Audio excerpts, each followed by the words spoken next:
Inovasi merupakan salah satu hal yang dianggap penting untuk menunjang kemandirian alat kesehatan. Tantangan yang ada saat ini adalah bagaimana melakukan inovasi melalui riset dan development yang dilakukan oleh peneliti Indonesia. Hal ini turut menjadi topik yang mengemuka di acara Health Business Gathering di Bali yang lalu. Dalam kesempatan ini, beberapa inovasi baru hasil kerjasama para peneliti dari universitas di Indonesia yang didukung oleh pelaku industri alat kesehatan dicanangkan dalam sebuah komitmen kerjasama. Baik, selamat siang, Prof. Selamat siang. Ya, Prof, di acara ini banyak membicarakan mengenai tantangan dan peluang untuk kemandirian kesehatan ya, Prof. Menurut Prof, bagaimana tantangan dan peluang yang terkait kemandirian kesehatan ke depannya, Prof? Ya, saya orang optimistik, jadi saya baca peluang dulu ya. Jadi peluangnya banyak ya. Jadi kalau kita lihat ketika bicara mengenai peluang itu, pertama pasca pandemik ini, yang jelas bangsa kita semakin paham bahwa kesehatan itu penting ya. Jadi kalau kesehatan itu terganggu, semua sendi kehidupan akan bisa lumpuh. Nah, karena itu peluang yang sangat utama adalah kesadaran masyarakat terhadap kesehatan, termasuk ya ini untuk menggunakan peralatan medik dan juga alat kesehatan serta obat, itu termasuk juga yang untuk preventif ya, seperti herbal itu meningkat. Nah ini sangat jadi peluang. Dan teknologi berkembang cepat, jadi juga bikin peluangnya banyak. Nah, kemudian tantangan Pak ya. Tantangannya gimana? Ya. Tantangan itu yang di masa besar ya, kalau kita lihat memang pertama kepercayaan bangsa kita terhadap produk dalam negeri. Dan kepercayaan itu untuk alat kesehatan ya, itu tidak hanya masyarakat, tapi juga para dokter yang menggunakan alat tadi. Walaupun alatnya juga sudah bagus, tapi mungkin juga masih ada masalah trust itu ya. Itu pertama ya. Dan yang kedua juga kita harus melihat bahwa di masyarakat sendiri itu ada semacam ya gengsi juga ya. Nah ini yang perlu kita lihat. Dan yang ketiga, ini yang juga sangat penting itu adalah tantangan untuk research and development ya dalam penelitian dan pengembangan. Nah, siapa para peneliti dan pengembang ini ya untuk farmasi dan alat kesehatan ini? Ini menjadi satu hal yang sangat penting. Kalau tantangannya banyak tapi tidak ada risetnya, penelitiannya nanti jangan-jangan dari luar. Kita harus betul-betul real ya, artinya ketika bicara mengenai peluang tadi, itu kita harus bicara mengenai produk apa ya, misalnya peluang untuk membuat vaksin mRNA misalnya. Kan jelas toh, itu siapa yang butuh, kemudian pengembangannya oleh siapa, dari mana anggarannya, siapa penelitinya, siapa yang akan beli dan sebagainya. Artinya kita harus bisa membuat semacam rencana bisnis ya, rencana usaha yang betul-betul bagus untuk tiap-tiap produk. Jadi kita tidak bisa lagi bicara sangat gerambiang atau besar ya, tapi harus fokus pada produk-produk tertentu. Begitu. Baik, selamat siang Bapak. Ya, Pak Rifki, boleh disampaikan singkat mengenai inovasi tersebut dan bentuk kerjasamanya dengan Gakeslab, Bapak? Ya, kami dari Pusat Inovasi Teknologi di Universitas Diponegoro yang spesialis tentang alat kesehatan. Jadi kami mendevelop beberapa produk alat kesehatan, ada tangan bionik, ada alat terapi stroke, dan ini yang kita akan kerjasamakan adalah alat pengukur kontraksi kekuatan otot.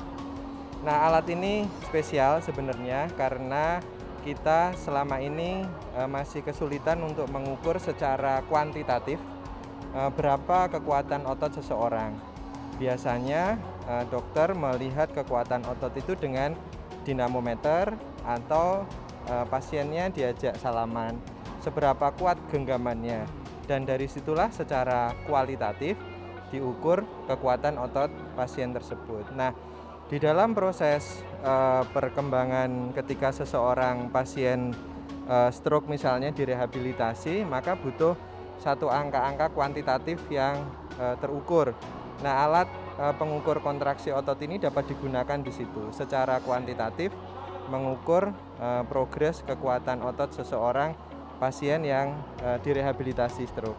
Mungkin itu salah satunya, dan saat ini kami di Undip sedang mencoba menggunakan alat itu untuk mengukur kekuatan anak yang mengalami stunting.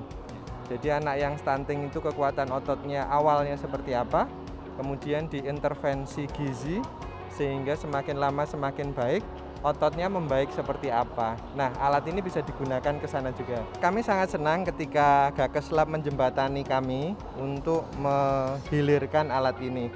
Kita tahu selama ini kalau peneliti di universitas, di perguruan tinggi itu punya gap, punya kesulitan untuk mengkomersialkan produk. Nah, Gakes Lab hadir dan kemudian menawarkan bahwa produk ini bisa dikomersialkan melalui Gakes Lab, dan kami senang sekali. Mudah-mudahan kerjasama ketika peneliti punya produk dikomersialkan oleh Gakes Lab akhirnya bisa sampai ke masyarakat dan digunakan di masyarakat. Itu harapan kami terkait bagaimana peneliti berinovasi dan akhirnya bekerja sama dengan Gakes Lab. Jadi peneliti itu merasa selama ini punya dinding yang atau sekat yang tebal, bahwa kita bisa meneliti tapi tidak bisa membawa produk kita ke masyarakat. Nah, Gakes Lab ini sangat progresif dalam membantu kami, khususnya di Universitas Diponegoro. Kami sekarang membentuk satu Technovation, satu wadah kerjasama kolaborasi antara peneliti di perguruan tinggi khususnya Undip dengan Gakes Lab melalui wadah Dirga Technovation. Dirga Technovation ini ke depan kita harapkan akan menjadi jembatan antara peneliti-peneliti di Universitas Diponegoro yang punya produk-produk riset untuk dikomersialkan melalui anggota-anggota Gakes Lab.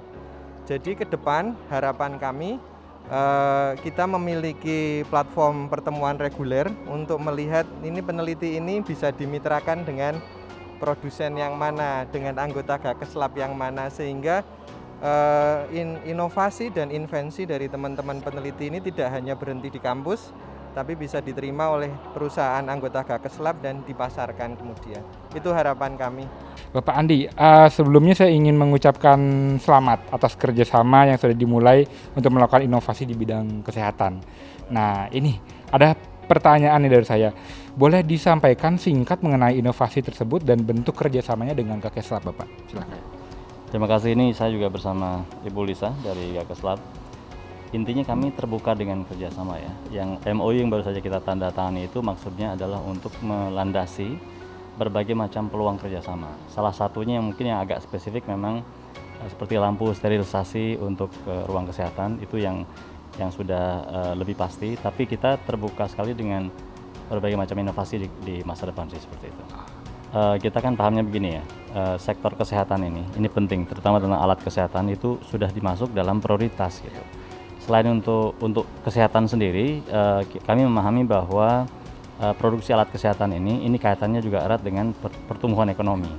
Jadi itu suatu aspek yang penting, maka harus semuanya terlibat. Nah, kalau kami di perguruan tinggi itu adalah untuk melakukan aktivitas penelitian. Bagaimana ini diteliti secara mendasar gitu kan. Lalu kan penelitian saja tidak bisa berhenti di situ, harus juga diproduksi menjadi sesuatu yang benar-benar komersil, bisa dimanfaatkan. Nah, itulah gunanya kita bekerja sama dengan industri.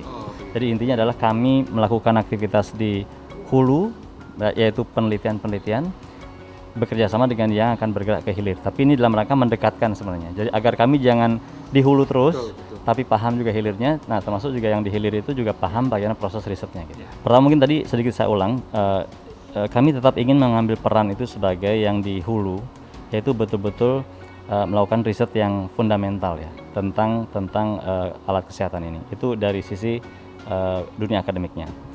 Nah, kemudian industrinya kita harapkan melakukan proses hilirisasi menjadi commercial product kan.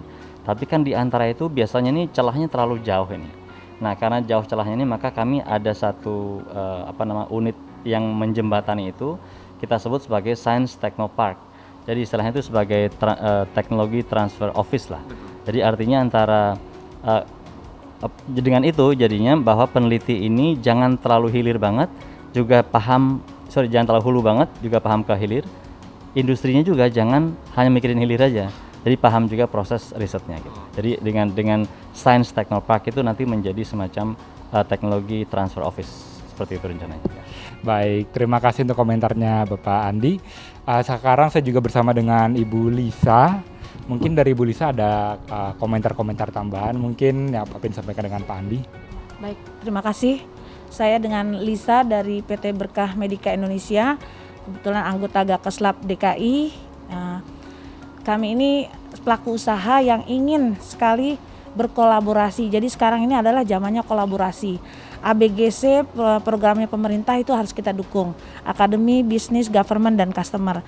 Sehingga mudah-mudahan dengan adanya kolaborasi antara saat ini perusahaan kami PT Berkah Medika Indonesia dengan UGM mudah-mudahan bisa mendorong untuk industri alat kesehatan ke depannya. Demikian. Baik, terima kasih komentar Ibu Lisa. Ya, demikian komentar dari Bapak Andi dan Ibu Lisa. Saya dengan Danan dari Viga TV melaporkan dari Nusa Dua Bali.